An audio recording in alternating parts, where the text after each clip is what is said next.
আপনারা দেখতেই পারছেন, আপনাদের মাঝে আমি একটা ভিডিও নিয়ে আসলাম। ঠিক আছে, এই দেখেন আমাদের প্রবলেমটা।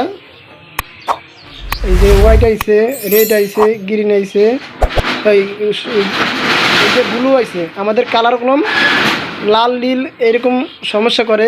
এই সমস্যা যদি আপনার বাসা বাড়িতে থাকে, আপনারা কলম খুব সহজে সমাধান করতে পারবেন।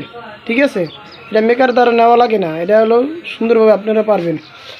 যারা আমার নতুন এই আমার সাবস্ক্রাইবার আছে, তাকে তো ভিডিও সাবস্ক্রাইব করার জন্য অসংখ্য ধন্যবাদ।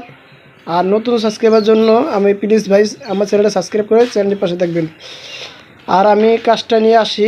কি করতে হবে আমাদের? কাজটা করতে হবে হলো আমাদের টিভির যে কিবোর্ড আছে, কিবোর্ডে পাওয়ার বাটন আছে, আমরা পাওয়ার বাটন দিয়ে চালু করি। এই পাওয়ার বাটনটা আমাদের 10 সেকেন্ডের মতন চাপ দিতে হবে। চাপ দিলেই আমাদের টিভিটা অফ হয়ে যাবে। অফ হইলে আবার অন করতে হবে। আমি এই দেখাই, আমি এই যে আমি টিপ দিতেছি, যে টিপ দিলাম।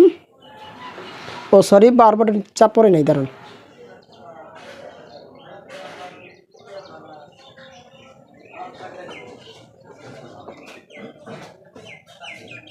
আমার এইসব পাওয়ার বাটন হলো আমার পুরন, তো ঠিক মতন কাজ করতে চায় না। এই যে ঠিক আছে, বন্ধ হয়ে গেছে, বন্ধ হয়ে গেছে। আবার আমি চালু করি।